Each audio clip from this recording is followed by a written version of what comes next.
I guess Effusion really started when Sean and I used to work at a fish restaurant.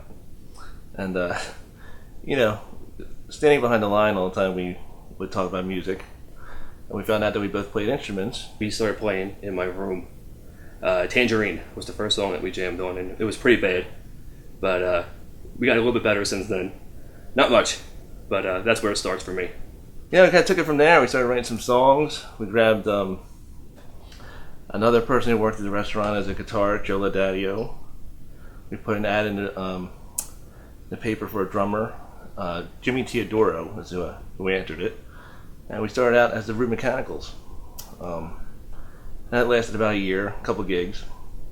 And then Jimmy left and Joe left, and we got Joe Napoleon. I was playing the drums at the time. We were a three-piece band.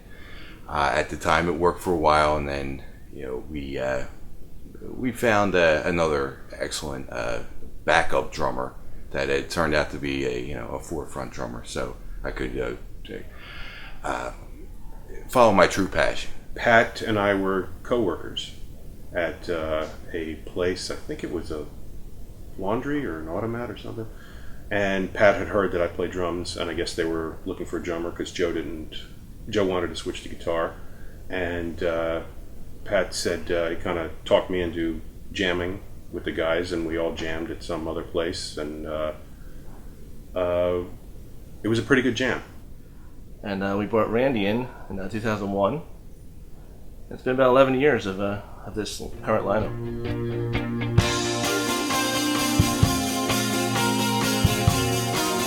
Still waiting took a long time to record. Some in the studio, some on a machine that Pat had. I think we've come a long way in the recording process since then. It was a ridiculously long process. We didn't really know what we were doing, especially me. Well, when Pat brought me in, he had his core set of songs already set up. So when I was brought in, I always had an inkling. I wanted to write some songs too. I see parts of my stuff being brought into it on the album, but it was more of a collaboration. It took way too long. As the drummer, I was recorded first. So my process of Stonewind was done very early on, and then I was able to just, lay back for about 8 years and wait for it to get done. It was good cover art, though. I don't think any of us are really happy with the final product completely. We have some songs that we did as we were learning to record more live, and we took that knowledge, applied that to the second, the EP, Come Closer.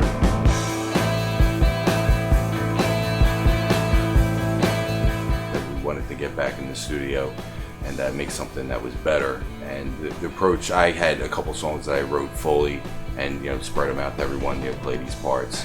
And if you want to add something to it, feel free.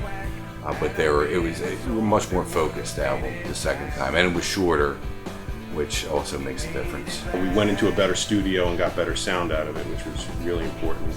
I found it much more rewarding. I enjoyed Come Closer a lot more, and I can actually put it on my stereo and listen to it. Come Closer is, I liked it because it was more of a group effort. A couple things I would like to go back in and redo. Time is money in the studio, and that's how we thought the first time. But in recording some new songs, I think we're taking a new approach, and we're going to take our time and just make sure we did it right this time. And we're pretty happy with the overall sound of that recording. And now I think we're going to kind of combine everything we've learned and really produce a complete record.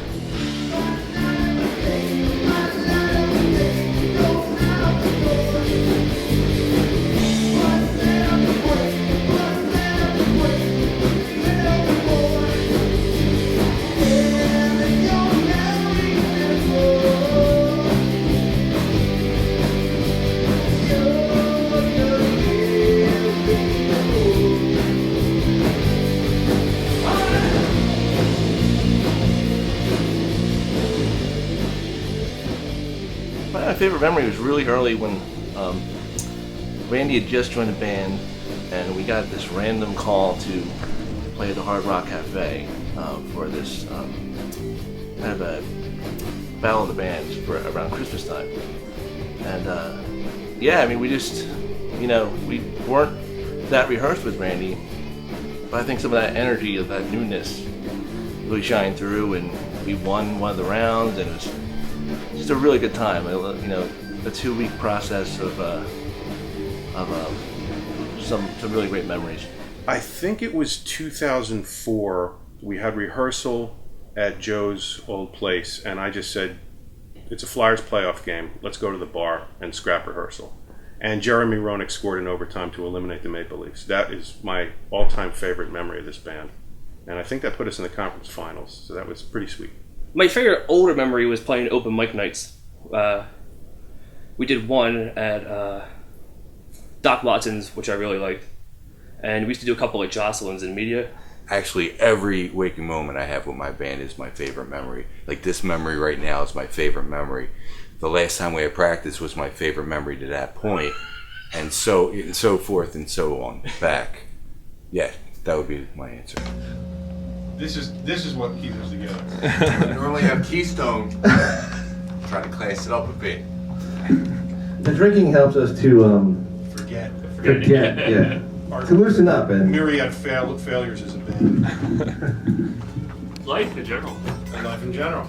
My favorite new song to play is one that Joe wrote called Bad Neighborhood. And an older one I like to play is Calm. Even if we're having a bad night, you know, if we play that song, we can kind of turn a show around. We have a song called Missing Time I like to play a lot.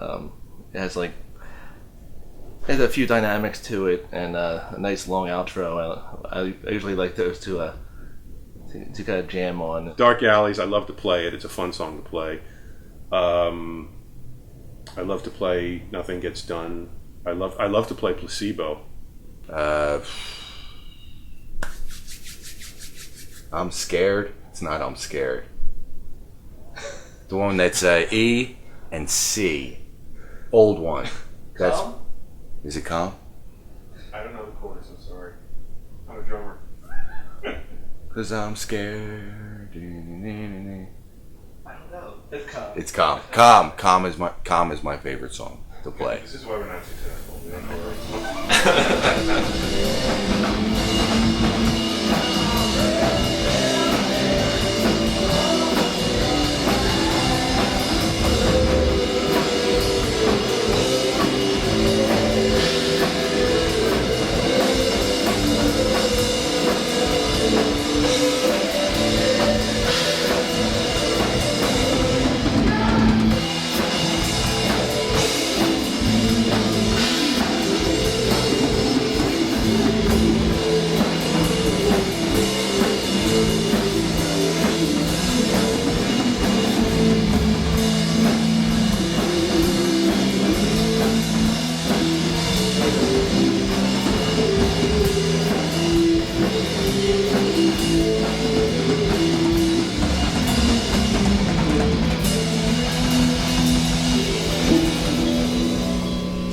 This not Missing Time. it is.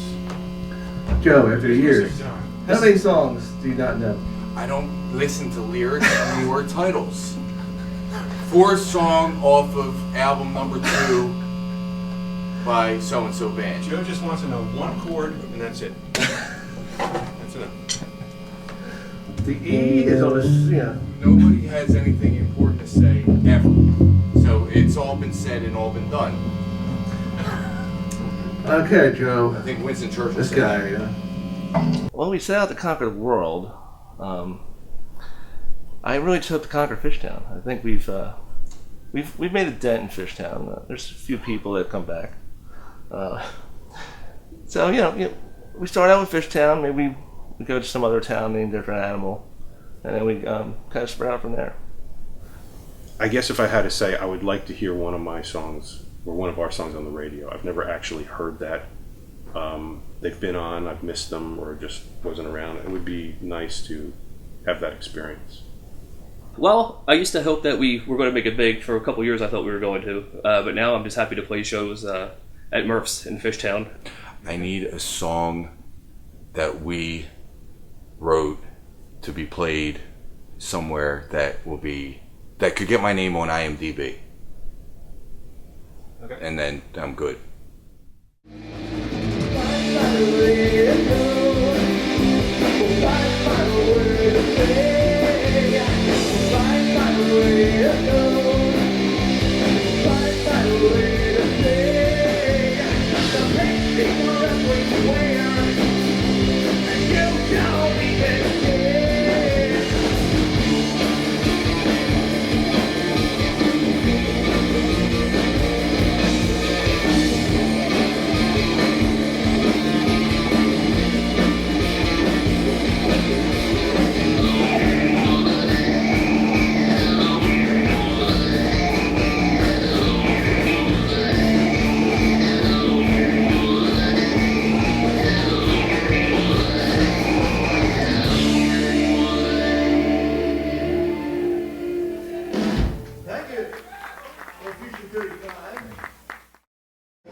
I'm going to show you something people don't usually see.